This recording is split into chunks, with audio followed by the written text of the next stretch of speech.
안녕하세요. 하이클래스 군무원학원에서 자동차 정비 강의를 맡고 있는 정용원입니다. 자동차 정비는 전차, 차량 항공 직렬에 관련되어 있는 과목이고요. 이번 시간에는 이제 오리엔테이션을 진행을 해야 되는데 실제 오리엔테이션이 진행이 조금 힘든 게 아직 그 2021학년도 시험이 끝나지 않았기 때문에요. 이번 시간에는 작년도 거 대비했을 적에 여러분들이 이제 2020년도부터 21년도까지 수강생들 분들 중에서 주로 이렇게 많이 그 Q&A 온 내용하고요. 그 다음에 이제 공부 방법을 어떻게 할 거냐 그거에 대해서 좀 간략하게 좀 설명을 드리도록 하겠습니다. 그래서 자동차 정비는요.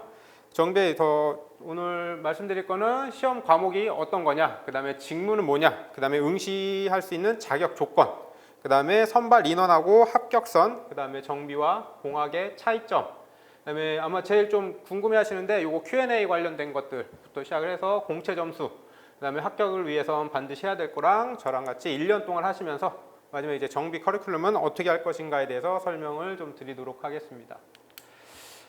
우선 시험 과목으로 보면요. 직구는 공업하고 항공 두 가지로 나눠집니다. 직구는 공업하고 항공 두 가지로 나눠지고요. 주로 아마 공업에서 전차 차량 하시는 분이 제일 많고요. 항공 같은 경우는 이제 항공 지원에 지금 항공 지원 직렬에 해당되는 게 이제 자동차 정비 두 과목씩 들어가고요. 저희의 주 타겟은 이제 9급 차량 군무원 또는 전차 군무원, 항공 지원 군무원 분들을 위해서 좀 진행을 하고요.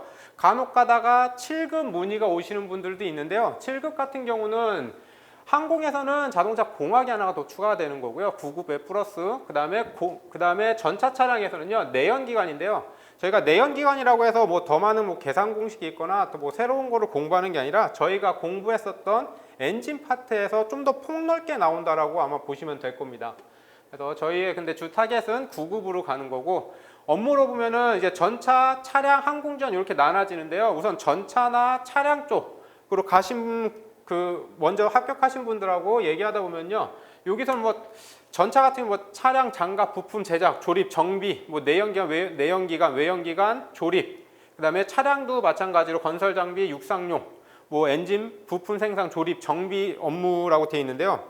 여러분들 쉽게 생각했을 적에 전차나 차량이나 항공 지원 쪽으로 가시면요. 바퀴 달린 모든 내연기관은 바퀴 달린 모든 내연기관을 이제 정비를 한다던가 아니면은 여러분들이 간혹가다 운 좋으신 분들 같은 경우 차량으로 가시면요. 건설 장비 같은 경우 약간 좀 큰 트럭들 있죠. 만약에 중장비 쪽 운전 쪽으로도 가실 수 있고요. 그렇지 않으면은 이제 정비대대로 가시면은 차량 정비 쪽으로 가시는 거고 이제 정비창 쪽으로 가시면은 요거 조립 정비, 그러니까 조립 생산 정비 수리 업무 쪽으로 가십니다. 그러니까 간단하게 업무는 그냥 차량과 관련되어 있는 즉 바퀴 달려서 움직이는 모든 것들은 그냥 수리한다라고 보시면 될 것 같아요. 그래서 응시 자격증 같은 경우는 요건 이제 응시할 수 있는 자격 조건 중에서 이제 여기 안에 있는 자격증이 있으면은 이제 가산점을 준다라는 건데요. 보통 이제 기능사 같은 경우, 그러니까 기능사하고 산업기사가 대부분일 거고요. 아마 기사 이상 갖고 계신 분들은 거의 없고 어차피 그러니까 기사 이상 정도까지 간다라고 하면요. 어차피 똑같습니다. 5%에 대한 가산점은 동일하기 때문에요. 그 다음에 여기에 대한 그 자격증 수량이 너무나도 많기 때문에 요거는 이제 여러분들이 직접 홈페이지 같은 데 가셔가지고요. 내가 맞는 게 있는지 없는지 한번 확인을 해보시면 될 것 같습니다. 그 다음에 이제 선발인원 합격 기준인데요. 요거는 이제 매년 말씀을 드리는데 저는 요거는 굳이 필요 없다라고 생각하는데 그래도 궁금해 하시는 분들이 간혹가다 있다 보니까요.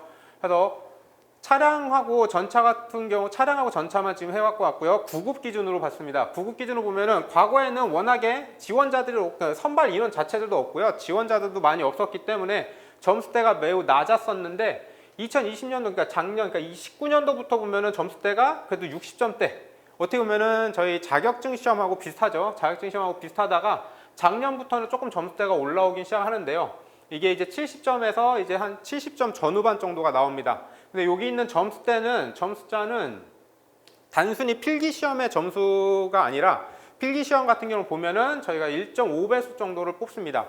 1.5배수에서 면접시험을 봐서 최종 합격하신 분의 최저점을 여기다 적어 놓은 거기 때문에요.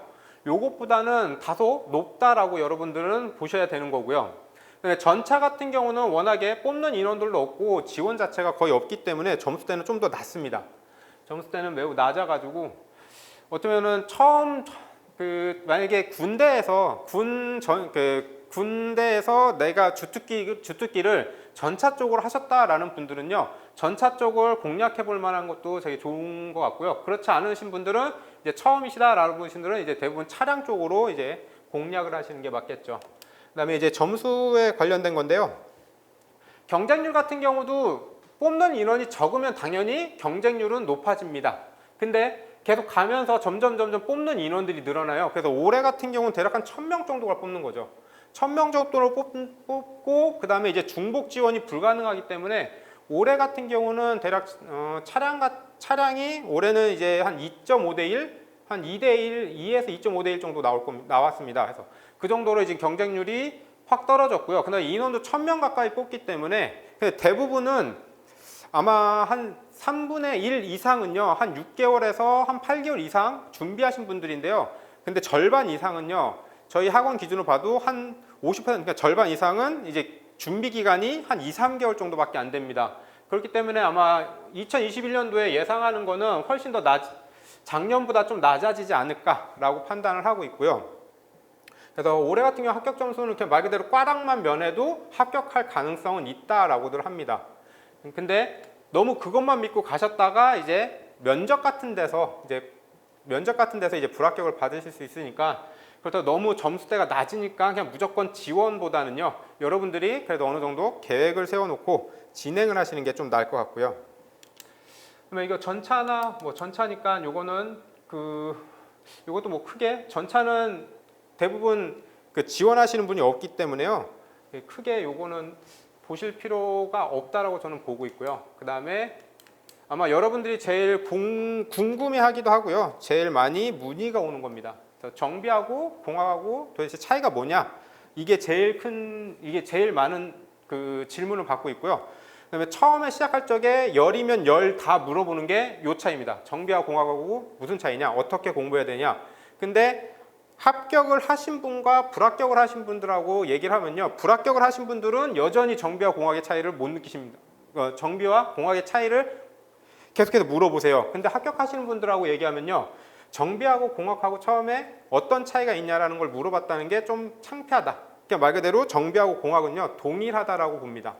그래서 간단하게 좀 이렇게 좀 설명을 드리면요, 아마 강의 시간 중에 노크 센서라는 걸 설명이 들어옵니다. 노크 센서는 그냥 엔진의 노킹을 감지하면요, 엔진에서 노킹, 즉 흔들림이 발생하면, 진동이 발생하면은 이 노킹 센서가 진동을 감지하고 그 진동을 앞전소자가 감지를 하고요. 그 감지된 진동에 따라서 출력 전압이 나옵니다. 그 출력 전압은 ECU로 들어가고, 그 ECU는 출력된 전압값을 보고 흔들린 정도의 양을 보고, 엔진이 지금 노킹이 일어났다 안 일어났다, 이걸 판단해서 점화 시기를 지각을 시켜주는 역할을 하는 그런 구성품인 거고요. 그래서 주로 이렇게 해서 내용을 설명을 드립니다. 요거는 정비나 공학이나 아마 비슷하게 설명을 드려요. 비슷하게 설명을 드리는데, 정비 같은 경우는 단순히 요 부품에 대해서 아마 주로 설명을 드릴 거고, 아마 공학 쪽으로 가면요, 얘가 하는 역할에 대해서 주로 설명이 들어갑니다. 그래서 어차피 설명은 비슷한데, 이제 문제 같은 경우 보면은 여기 두 문제가 있죠. 되게 긴 문장으로 되어 있는 두 문제와 되게 짧은 문장으로 되어 있는 두 문제입니다.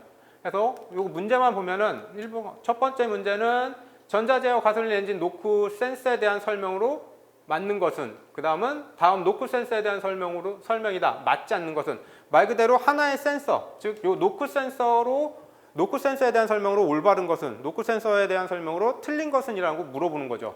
그래서 물어보고 해당 내용을 다 적어 놓는 겁니다. 해당 내용을 다 적어 놓고 되게 장문액을, 어떻게 보면 글밥이 많은 것들이죠. 많은 문제가 이제 공학적으로 포진이 되는 거고요. 그 다음에 정비 같은 경우는요, 글밥이 상당히 적어집니다. 그동안의 추세가 그렇게 됐었는데 지금 또 어떻게 바뀔지 모르겠지만 지금까지는 정비 같은 경우는 되게 짤막하게 나옵니다. 그래서 공학 같은 경우는 이 노크 센서가 하는 역할이 무엇입니까? 또는 이 노크 센서가 하는 역할로 틀린 게 무엇입니까? 또는 올바른 게 무엇입니까? 라고 해서 포괄적으로 물어본다면요, 정비 같은 경우는 간단하게 엔진의 진동을 감지하는 게 뭡니까? 라는 거죠. 그러면 노크 센서. 노크 센서가 하는 역할은 노크 센서가 감지가 되면은 점화시기를 지각시킨다. 여기서 엔진 점화시기가 지각되는 이유는 노크 센서 시그널 입력. 그래서 좀 단답형 형식으로 가는 게 이제 정비입니다. 그래서 정비하고 그러니까 공학하고 정비하고 여러분들 나중에 공부 처음 하실 때는 많이들 나눠 놓으세요. 많이들 나눠 놓으시는데 아마 하시다 보면요. 두 개 동일할 겁니다. 그냥 글밥이 많고 적고 그다음에 범위가 하나의 구성품이냐 아니면 하나의 시스템으로 물어보느냐 이런 정도의 차이밖에 없으니까요. 꼭 정비하고 공학하고 나눠서 하실 필요는 없다라고 일단 보이고요. 그 다음에 원래 공학 문제라고 하면요. 이렇게 계산 문제로만 나와야 됩니다.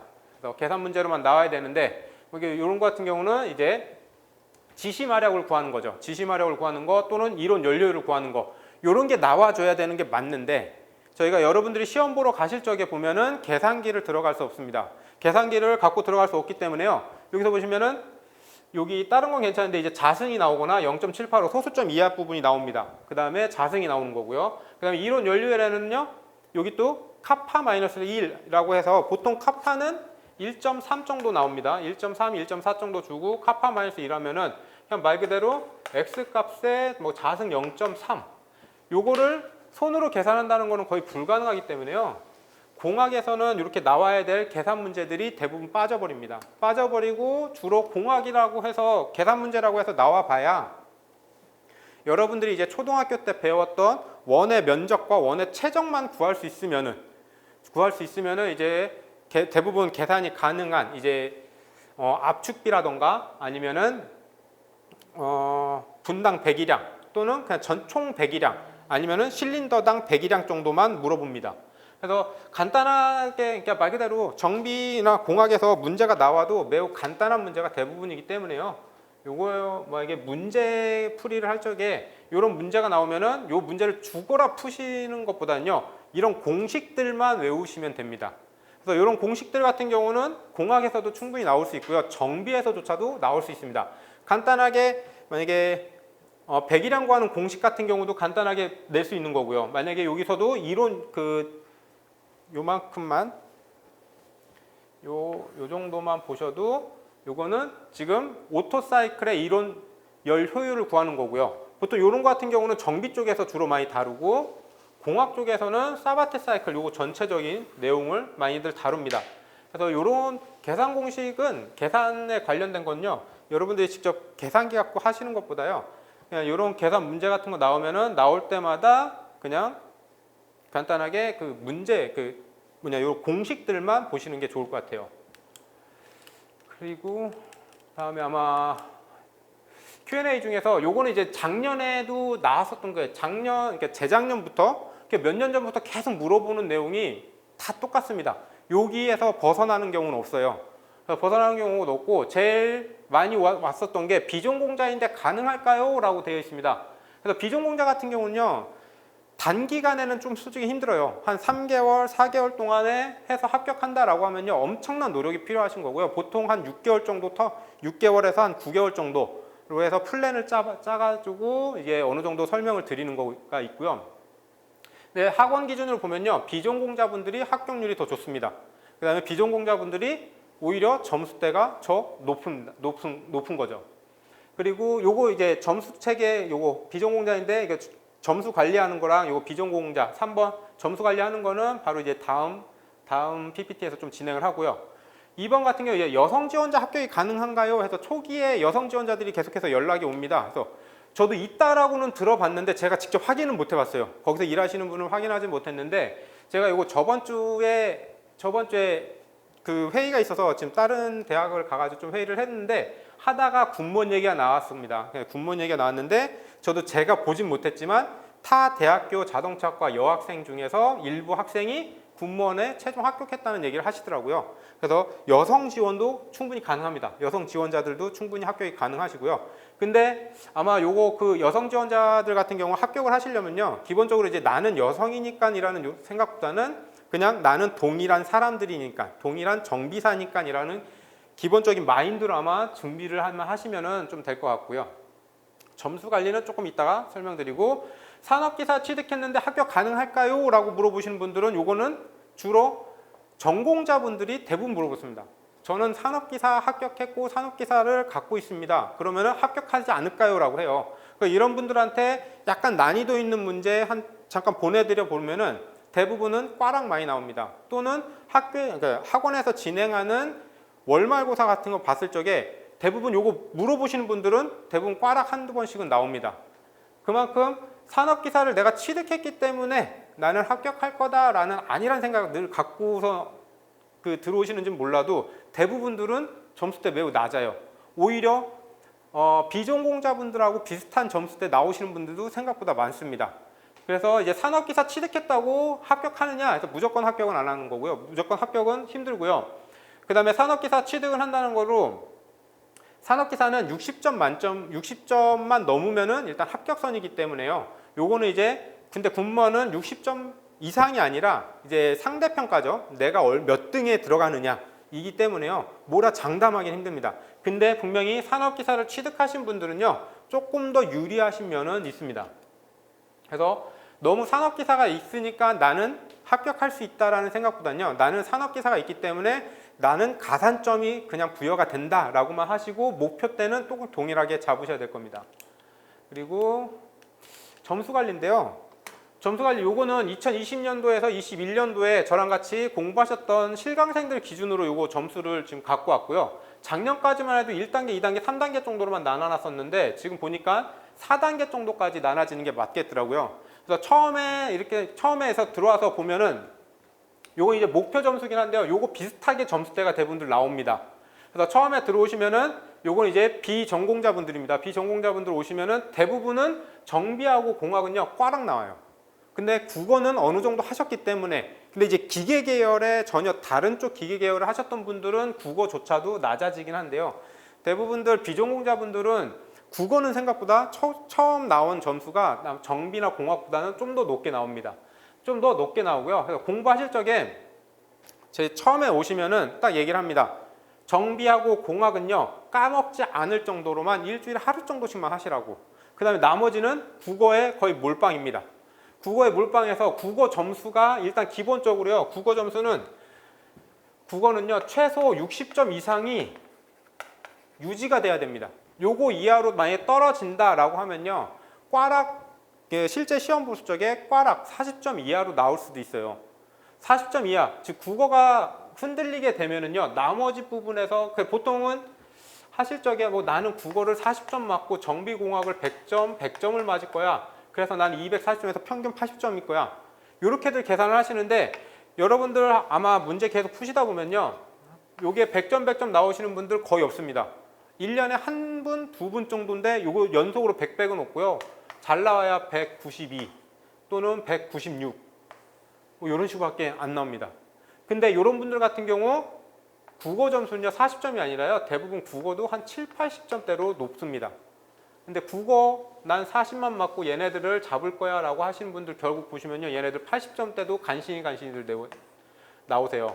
그 다음에 왜냐면은 국어가 흔들리기 시작하니까 나머지 부분들이 이제 집중이 안 되는 거죠. 그래서 좀 안전하게 가기 위해서는요 처음에 여러분들 딱 들어오시면은 요 점수대 목표의 점수대라고 하는데 그냥 요거 두 개는 무시하셔도 되고요.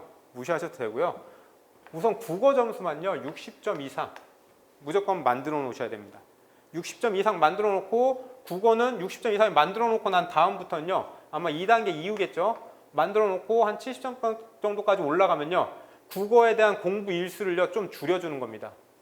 국어에 대한 공부 일수를 좀 줄여주고요. 그 줄여진 만큼 공학하고 정비 쪽으로 보내주셔야 돼요.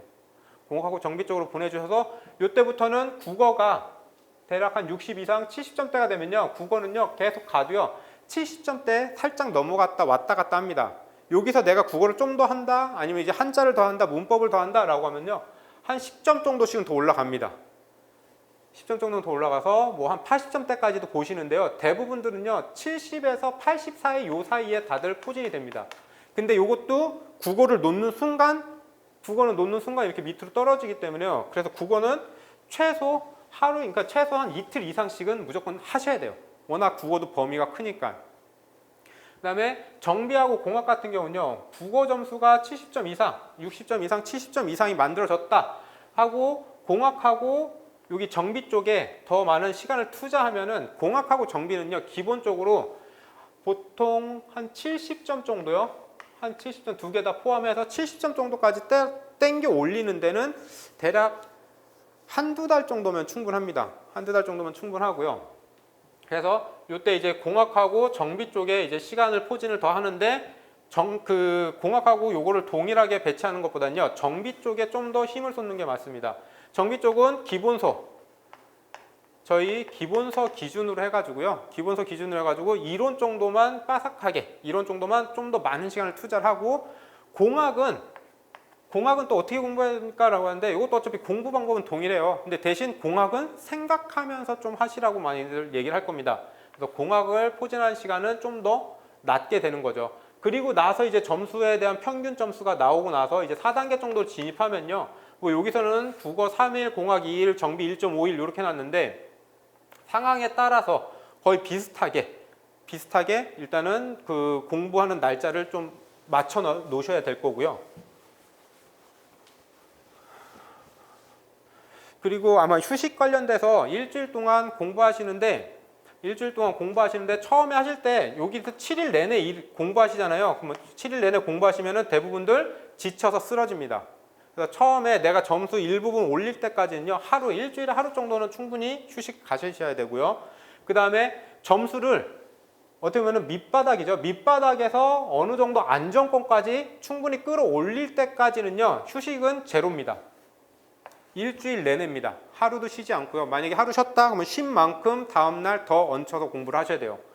더 공부를 하셔가지고 일정 부분 땡겨 올리시고요. 간혹가다 질문 오시는 분이 평균 점수가 그러니까 평균 과거에 보면 이제 평균 최저점이 70점 이상 합격, 75점 합격이면은 나는 한 70점 정도까지만 맞춰놓고 있으면 안 돼요라고 하시는데요. 요거 같은 경우는 지금 안 되는, 저는 이게 안 돼요라고 물어보면 지금 얘기하는 게 안 됩니다라고 합니다. 왜냐면은 70점을 맞게 되면은 말 그대로 간당간당한 매우 낮은 점수로 합격하게 되면은 과거에는 필기에서 1.3배수만큼 뽑습니다.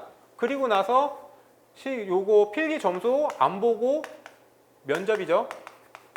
면접에서만 다 합격을 했어요. 근데 지금은 필기 1.3에서 한 1.5배 정도를 뽑아 놓고요. 요거 비중 50%입니다. 면접 비중 50%입니다. 라고 하면요. 여러분들이 심리적으로 면접 볼 적에요. 내가 떨어질 위기가 있으면요. 대부분들 긴장들 많이 하세요. 그러면은 내가 알고 있는 것조차도 얘기를 못 하기 때문에 일단 기본적으로 높은 점수 떼야 됩니다.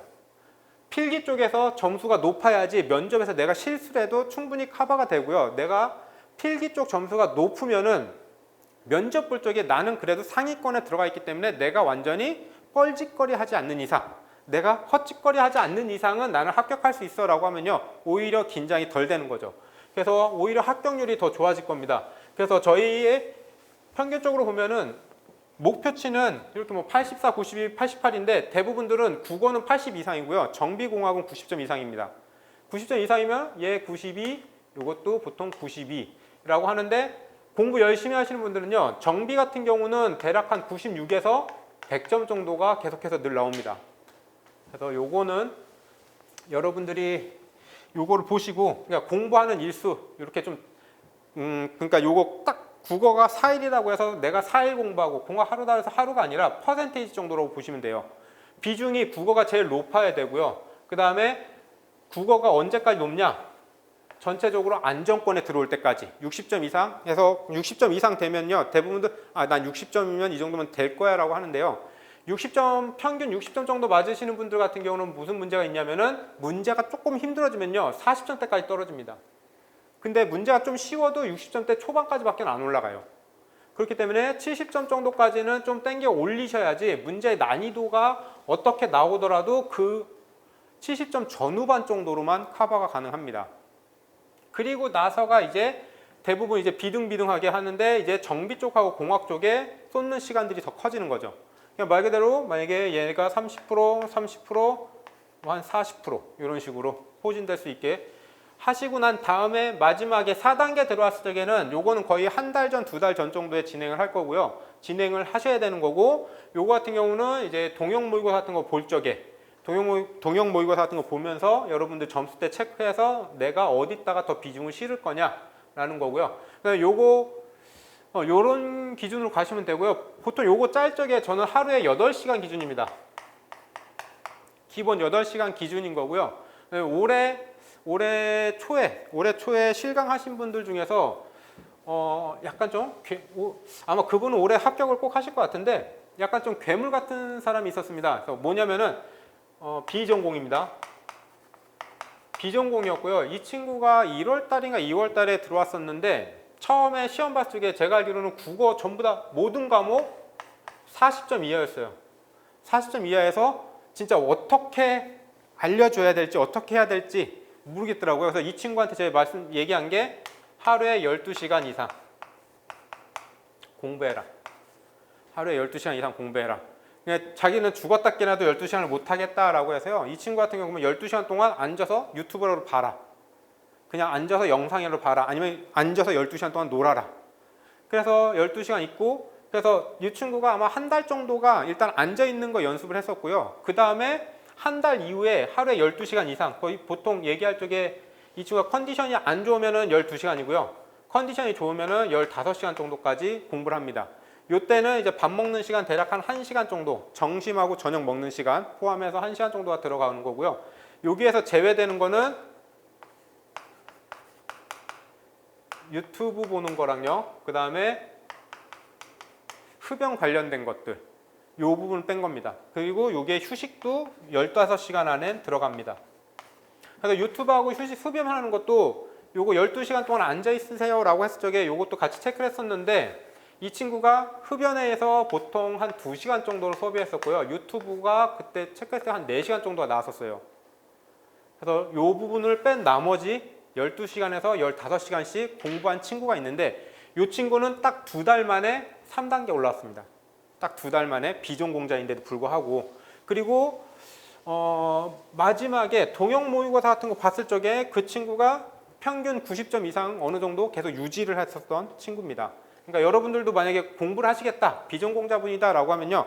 최소 8시간 이상씩 공부를 하실 생각을 하시고 이제 아마 진행을 하셔야 되는 거고요. 그냥 단순히 뭐 저만 믿고 따라오세요, 뭐 합격시켜드립니다. 요거는 저도 불가능합니다.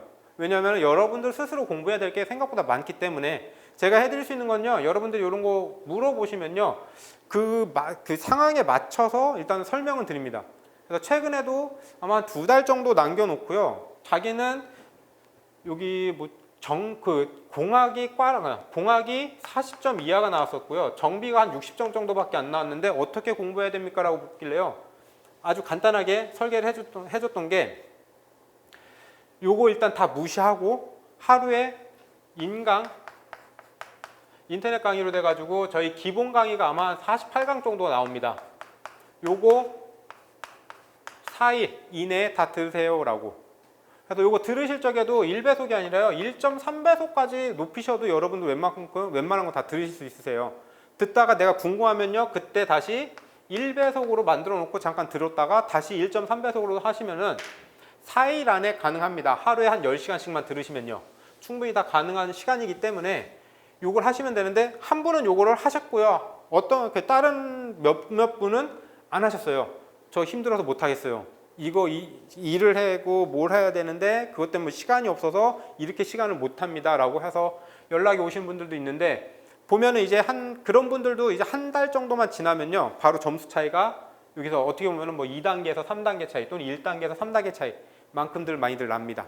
그러니까 여러분들 공부하실 적에 우선은 제일 중요한 거 국어 점수 먼저 올려놓으시고요. 그리고 나서 정비공학 쪽 힘을 쏟으셔야 돼요. 정비공학 할 적에 국어 놓으시면 안 되고요. 국어도 최소 이틀 이상은 잡아놓고 있으셔야지 그 점수대가 유지가 됩니다. 그리고 동형 모의고사 어떻게 보면 내년도 5월쯤 되겠죠. 5월 좀 한 4월 5월 정도 되면은요. 나의 평균 점수를 보고 내가 뭘 더 할 거냐 요거를 꼭 잡으시면 되고요. 그다음에 정비 쪽에서 요것도 하나만 볼까요? 요거 비전공자분 계속 나오는 거니까 비전공 요거 점수대를 또 보면요. 공학은요. 점수 높으신 분이요. 비전공이 높습니다. 정비는요. 전공자분들이 점수대가 매우 높아요. 그래서 처음에 아마 대부분들 여기서 시작을 하시면요. 전공자분들은요. 정비나 공학이요. 60점대, 70점, 그러니까 요 정도 중간 쪽 나와죠. 한 60점에서 한 70점대가 나와요. 전공자분들은. 비전공자분들은 요 정도부터 또 시작을 합니다. 그러면 요런 표로 간다고 하면은 당연히 전공자분들이 훨씬 더 빠른 기간 안에 여기로 와야 되잖아요. 전공자분들은 이거 계속 가요. 그러다가 본인이 내가 뭔가 이상하다라고 느끼고 내가 새로운 공부법을 하지 않는 이상요. 요 점수대에서 살짝밖에 안 올라가요. 그래서 결국에는 학원 수강생들 중에서 보면은 처음에는 비전공자분들이 매우 낮은 점수를 시작했다가 월말고사나 아니면은 이제 동형 모의고사로 가면요. 비전공자분들이 대부분 다 위에 있습니다. 그래서 전공자분들이 오히려 밑에 있고요. 요거는 전공자분들 같은 경우에 제일 큰 문제점이라고 판단되는 게 나는 그동안 자격증 시험을 받고 자격증 시험을 본 적에 단답형으로 외웠기 때문에 점수대가 계속 낮게 이렇게 처음에 형성된 점수에서 올라가질 않습니다. 왜냐면은 이게 정비든 공학이든 이게 군무원 쪽에서 문제 나오는 이런 유형들을 보면요. 단답형으로 묻는 것보다는 약간 좀 개념적으로 접근하는 것들이 생각보다 많기 때문에요. 그래서 그러니까 전공자분들이라고 해서 무조건 꼭 좋은 점수대나 이런 건 아니니까 요거 보시고 전공자분들 같은 경우도 정비나 공학을 하실 적에 과거에 자격증 공부하듯이 하시는 게 아니라 새로운 공부법으로 아마 진행을 하셔야 맞을 것 같다고 보고요. 그래서 요거는 점수 관리는 궁금하시면은 언제든지 저한테 이제 카톡으로 보내주시면요. 얼마든지 상담이 가능한 거니까요. 요거 관련돼서는 이제 Q&A 저희 홈페이지에 있는 Q&A나요. 아니면 저희 학원 쪽에 제 거 연락처나 아니면 제 거 저한테 뭐 카톡을 보내고 싶다라고 얘기하면요. 학원 쪽에서 저한테 그 전화번호를 주니까요. 제가 그 카톡으로 연락을 드려도 되는 거니까 아니면 Q&A에다가 뭐 연락처 알려주세요라고 하면요. 제 거 연락처 남겨놓거든요. 하면은 요거 충분히 다 상담해 드릴 수 있으니까 뭐 궁금하신 분들은 언제든지 뭐 요거는 저한테 연락을 주시면 될 거고요. 그 다음에 합격을 위해서 꼭 해야 되는 거 요거는 지금 매년 얘기하는 건데 데일리 리포트 하고요. 만다라 기법 그 다음에 운동해라 라는 겁니다. 그래서 데일리 리포터는요. 여러분들이 요거를 데일리 리포트를 한다는 거는 여러분들이 이렇게 계속 하시는 것도 전 좋아요. 근데 여러분들이 초기에 한 2, 3개월 정도는 데일리 리포트 무조건 적으셔야 됩니다. 데일리 리포트를 적으셔서 해야 될 거는 여러분들이 허비하는 시간들이요. 허비하는 시간이라고 하면 되겠죠. 그래서 우선 데일리 리포트라고 하면은 뭐냐면요. 제가 아침에 일어납니다. 몇 시에? 만약에 7시에 일어났다. 7시에 기상을 합니다. 그래서 나는 7시 30분까지 준비제를 했습니다. 그 다음에 7시 30분부터 8시까지 아침 식사를 합니다. 그 다음에 8시부터 만약에 내가 공부하는 도서관까지 가는데 1시간이 걸린다. 그러면 9시까지 이게 도서관으로 이동했습니다. 그러면 9시부터 보통은 앉아서 공부 안 해요. 9시에 내 자리를 맡아놓고요. 커피 한잔 하죠. 언제까지? 한 9시? 한 담배 피우시는 분들 기준으로 보면요. 9시 한 20분 정도 허비하죠. 그러면 여기에 커피, 흡연. 그럼 9시 20분부터 언제까지? 뭐 대충 한 10시까지 한 40분 공부한다 치죠. 그러면 여기에서 어떤 공부? 땡땡땡 공부. 그다음에 10시까지, 그러니까 40분 앉아 있습니다. 그리고 나서 하는 게 보통 이제 요 정도 시간 되면요. 카톡들이 오기 시작하죠. 카톡들이 오고 카톡으로 답변하고 그 다음에 카톡으로 답변하다 보니까 뭔가 어떤 뭐 또 유튜브 영상도 보고 하면은 여기 몇 시인지는 이제는 모르겠지만 이제부터는 유튜브를 보거나 뭔가를 흡연을 또 하러 나가거나 아니면은 친구들하고 얘기하러 나가거나 그런 내용들을 상세하게 다 적어 놓는 거예요. 다 적어 놓고 자기 전에 뭘 하느냐? 내가 안 써도 되는 시간이 얼마느냐? 그 다음에 내가 이 도서관에서 이동하는 만약에 1시간 동안 이동할 적에 뭘 했느냐? 라는 거. 이런 거 다 체크를 합니다. 그래서 이걸 체크를 해서 간단하게 영상 시청. 영상 시청에서 보면 아마 대부분 유튜브일 겁니다. 유튜브 또는 그 웹서핑 관련된 것들 요거 다 모르면요. 아무리 나는 안 본다고 해도요. 2시간 이상 나옵니다. 보통 얘기하면요. 한 3시간에서 한 5시간 정도를 보통 요거를 많이들 보세요. 그 다음에 그 담배 피시는 분들, 흡연하시는 분들 같은 경우는요. 저는 이렇게 흡연 요거 체크하라고 그러면요. 맨 처음에 얘기하는 게 그 담배 피는데 시간 얼마나 걸릴까요? 라고 했다가 체크하면요. 최소 1시간 반입니다. 그래서 담배 좀 많이 피시는 분들 같은 경우는요. 요거 2시간 반 정도까지도 나와요. 하루에. 그럼 말 그대로 얘네들만 만약에 요게 3시간, 2시간 얘네들만 시간 줄여도요. 여러분들은 하루에 5시간 이상 공부할 시간을 벌 수가 있는 거죠. 그래서 그렇다고 해서 영상을 내가 만약에 3시간을 본다라고 해서 저게 3시간을 다 끊을 수는 없어요. 최소한 요 정도 3시간이니까 나는 요게 한 10분의 1, 한 30분 정도? 한 30분 정도는 난 시청을 하고 2.5시간은 공부로 돌리겠다. 요거를 체크하기 위해서 데일리 리포트를 무조건 적으시라고 하는 겁니다. 적으셔서 단순히 적기만 해서 그냥 이렇게 적어만 놓는 게 아니라 무조건 피드백까지 오셔가지고 이렇게 피드백까지 오셔가지고 내가 지금 오늘 하루 동안에 불필요한 시간을 얼마만큼 허비를 했는지를 다 체크를 하셔가지고 최대한 공부할 수 있는 시간 다 넣으셔야 돼요. 그리고 점심 식사 같은 거 한다.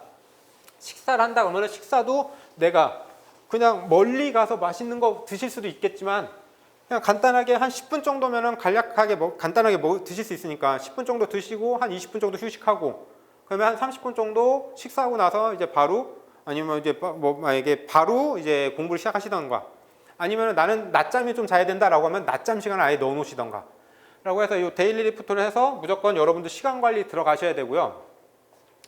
그 다음에 만다라트 기법이라고 해서 요거는 이제 목표를 내가 달성할 적에 요거는 처음에 되게 힘들어요. 되게 힘든데 우선 요거 만다라트라는 거 요즘에 나오는 고등학교 최근에 나오시는 분들의 얘기하다 보면요. 요거 다들 아시더라고요. 사용하는 방법. 근데 모르시는 분들도 가끔 있기 때문에 이렇게 해서 만다라트면 해서 9칸을 그려 놓습니다. 그 다음에 요 가운데는 내가 최종 목표치를 여기다 적어 놓는 거죠. 그래서 여러분들이 처음에 시작을 하실 적에는요. 처음에 시작할 때는 만약에 국어 점수예요. 국어 점수 나는 80점을 목표로 하겠다. 만약에 80점을 목표로 하겠다. 그럼 뭘 해야 되느냐? 문법, 한자,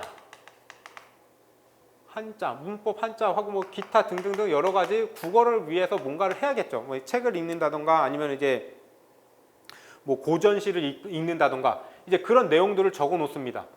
그래서 적어 놓고 얘는 문법은 내가는 얼마만큼을 할 거야. 몇 점수대로 넣으셔도 되고요. 시간으로 넣으셔도 되고요. 그래서 한자 같은 경우도 난 하루에 10자씩 외울 거야. 몇 자씩 외울 거야. 해서 요걸 채워 나가는 거죠. 하나씩 채워서 나가서 요게 아마 여러분들이 다 채워서 9개, 8개, 그러니까 9칸 중에서 8칸이죠. 8칸이 다 차면은 얘가 아마 완성이 될 겁니다. 근데 그렇다고 해서 꼭 여기를 8개를 다 채우실 필요는 없고요. 내가 채울 수가 없으면은 2-3칸 정도만 채우셔도 됩니다. 좀 비워 놓으셔도 상관없고요. 그래서 얘네들을 내가 하면은 국어 점수가 될 거야. 안 됐어 라고 하면요. 다시 피드백 받아가지고 여기다 수정할 거를 수정하는 거죠. 수정할 거 수정하고 만약에 내가 이거 됐다 라고 하면 이제 그 다음 목표를 세우는 거죠. 뭐 처음에 뭐 국어 80점이라고 적었는데 만약에 그 다음은 뭐 다시 또 만든다 라고 하면은 뭐 이게 이제 공학 점수 이렇게 해서 국어랑 동일하게 공학을 하기 위해서는 내가 몇 시간 동안 뭘 할 거고 어떤 걸 공부할 거고 어떻게 생각할 거다 이런 내용들을 넣는 거고요. 그 다음에 여러분들이 결국에는 요 만다라트에서 나올 거는 합격인 거죠. 합격을 하기 위해서는 정비 100점, 공학 한 80, 공학 92점, 국어 난 80점 이렇게도 목표 점수가 있겠죠. 그 다음에 합격을 하기 위해서는 요거 3개도 맞지만 운동도 필요합니다. 요 밑에 나올 거긴 한데 여러분들 운동도 필요합니다. 나는 하루에 최소 1시간 이상 운동을 할 거야. 그 다음에 수면. 나는 하루에 최소한 8시간 이상 수면을 취해서 나의 컨디션을 계속해서 조절할 거야. 뭐 이런 식으로 다 넣을 수가 있는 거죠. 그 다음에 요거 정비가 떨어져서 나와서 아까처럼 또 9칸 그려놓고 정비 몇 점 해놓고 요거 순서로 가고요. 해서 이렇게 만다라트 기법에서 내가 목표치, 단기 목표도 괜찮고요. 장기 목표도 괜찮습니다. 근데 여러분들 처음에 하실 적엔요. 2주 정도 또는 한 달 정도 할 수 있는 단기 목표를 일단 적어 놓으시고 난 다음에 익숙해지시면은 좀 장기 목표, 요 합격이라는 목표를 잡아놓고 하나씩 하나씩 채워서 나가는 거, 요거를 일단은 진행을 해 주셔야지 내가 나를 계속해서 피드백을 할 수 있습니다. 그 다음에 혹시 이게 좀 안 된다, 아니면 또 시간이 없다라고 하면요, 데일리 리포트 해서 내가 불필요한 시간 또 체크를 하셔야 되는 거고요. 그 다음에 운동해라 라는 건데, 요거는 이제 운동을 하게 되면은, 그래, 이렇게 사람에서 이제 심장에서 계속 펌핑을 하고 하면은 이 혈류가 머리, 뇌까지 많이들 간다고 합니다. 그래서 운동을 하고 나서 하면은 이게 너무 과격해가지고 지쳐 쓰러질 정도가 아니고, 약간 이게 여러분들 아마 러닝을 하시게 되면요, 막판에 좀 빨리 뛰어가지고 심장 터질 정도로 또 한번 뛰실 때가 있죠. 그러면은 잠깐은 힘들더라도 하고 나면 혈류가 많이 돌기 때문에 기억력이나 암기력에 대해서 훨씬 더 좋습니다. 그래서 대부분 그 국내는 아닌데, 저도 이거 유튜브에서 본 내용인데요, 국내는 아니고 해외에서 요거를 실험을 했답니다. 실험을 했는데, 그래서 어떤 특정 지역에 유난히 그러니까 시험 점수 때도 좋고, 사람들이 이게 약간 좀 이렇게 월등하게 이렇게 공부도 잘하고 똑똑하기도 하고, 이게 왜 그런가 분석을 해봤더니, 처음에 그쪽 있는 학교들이 대부분들이 아침에 학생들이 강제적으로 운동을 시킨답니다. 그래서 이것도 뭐 격하게 시키는 건 아니고요, 그래도 심장이 터질 정도로 한 번 정도만 후 뛰고 나서 이제 교육을 시작하니까 훨씬 더 이게 상쾌함도 있고, 그 다음에 암기력도 좋아지고 한답니다. 그래서 여러분들 공부하시기 전에 가급적이면 운동 하시고요. 여러분들 체력 관리도 하셔야 되는 거니까, 이게 한두 달만 공부해서 지금 될 문제가 아니라, 저희가 8월 달부터 하게 되면요, 대략 한 10개월입니다. 대략 약하면 1년이죠. 1년 동안에 장기간 동안 이렇게 롱런을 해야 되기 때문에요, 처음부터 모든 걸 다 쏟아가지고 내가 운동도 안 하고 그냥 공부만 하면은 나중에 결국 쓰러질 수도 있어요. 그리고 운동을 꾸준하게 하셔야지 여러분들 컨디션 조절도 가능합니다. 그래서 무조건 운동을 꼭 하셔야 되는 거. 그래서 요 세 개는 가급적이면 다 하시면 좋고요. 데일리 리포트하고요, 만다라트 기법 해서 저한테 가끔 보내주신 분들이 있어요. 매년마다 이렇게 전부 다 보내주진 않으세요. 근데 매년 대략 한 10명 내외 정도는 저한테 계속해서 피드백 받으세요. 근데 이분들 중에서 요거 두 개, 1번하고 2번, 3번 진짜 운동을 하는지는 전 모르겠으니까 1번하고 2번에서 저한테 피드백 계속해서 보내주신 분들 중에서 아직까지는 불합격자는 없습니다. 다 합격을 하셨고, 이런 분들 같은 경우는 체계적으로 계속 공부를 하세요. 그러니까 여러분들도 필요하시다면은 가급적이면 그러니까 어떻게 필요보다는요, 가급적이면 그냥 무조건 1번하고 2번은 진행을 해주시고, 3번은 여러분들 건강을 위해서 꼭 해주셨으면 하는 거고요. 그래서 요거 꼭 중요하니까 가급적이면은 꼭 한번 해보시고요. 혼자 너무 힘드시면은 저한테 언제든지 연락을 주시면 됩니다. 그 다음에 이제 정비 커리큘럼인데요. 정비 커리큘럼인데, 저희가 원래 학원에서 진행하는 건요, 기본 이론하고 심화 이론하고 집중 이렇게 문제풀이하고 동영 모의고사 하는데, 자, 저희가 정비 같은 경우는 그 기존에 합격하신 분들하고도 좀 많은 얘기를 해봤는데, 차라리 문제의 푸는 양을 줄이고 설명이 길어지는 게 낫냐, 아니면은 지금처럼 설명은 좀 짧지만 문제를 많이 푸는 게 낫냐라고 했을 적에, 일단 설문 같은 걸 하면은 기본적으로 많은 문제를 좀 풀었으면 좋겠다고 하더라고요. 그래서 기본 이론 같은 경우는 대략 한 52강 정도가 나오고요. 그다음에 집중 문제풀이 1이라고 되어 있는데, 요거는 기능사입니다. 기능사 문제풀이를 하는데, 요게 아마 12년도 거부터 지금 최근 거까지 아마 진행을 할 거고요. 그다음에 심화 이론은 기본 이론을 바탕으로 함축적으로 해서 14강 동안 14강 또는 16강을 좀 진행할 예정인데요. 요때에 진행을 하는 목적은 그러니까 그 집중 문제풀이 이 들어가기 전에 내가 전체적인 내용을 한번 훑고 가자라는 뜻으로 아마 진행을 할 거고, 그 다음에 집중 문제풀이 2는 요건 산업기사입니다. 산업기사 문제풀이 진행할 거고, 요것도 2012년도 거부터 진행을 합니다.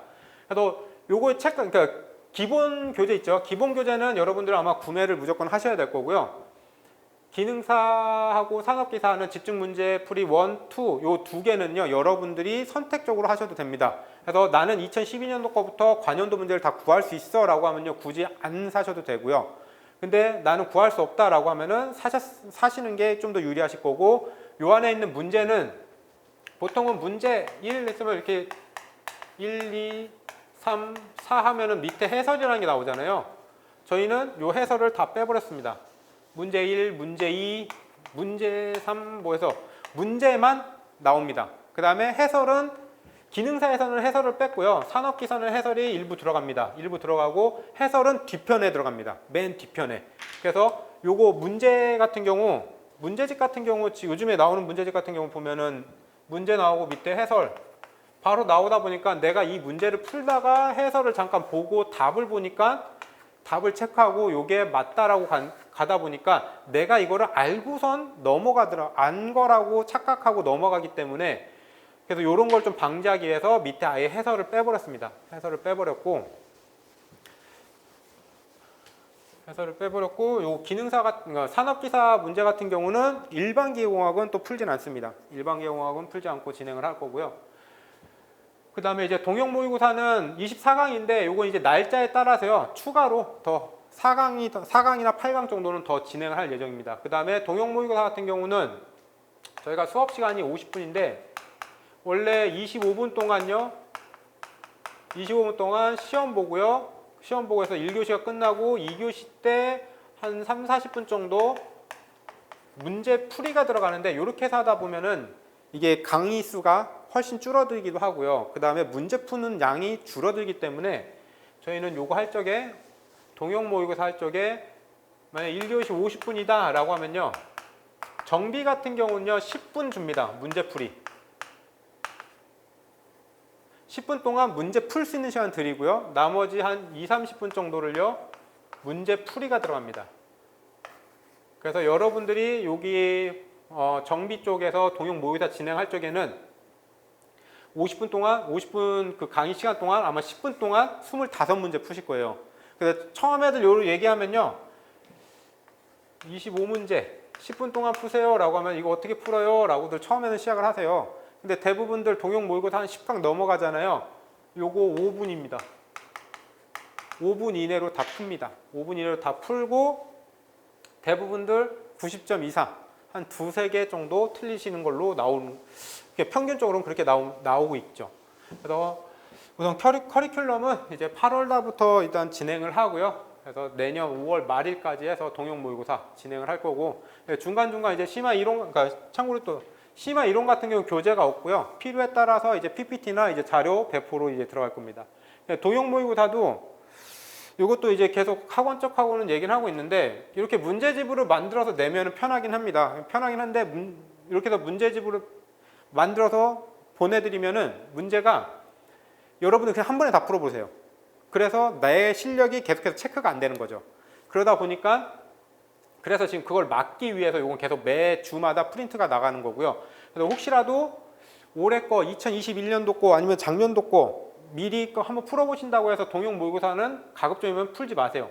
이 동형모의고사는 여러분들이 기본 집중 문제풀이 하나 1번, 2번 다 풀고 나서 내년도죠. 2022년도 한 4월, 5월 달에 동형모의고사 들어가면 그때 같이 진행을 하셔야 됩니다. 그래야지 여러분들이 실력을 딱 판단할 수 있기 때문에.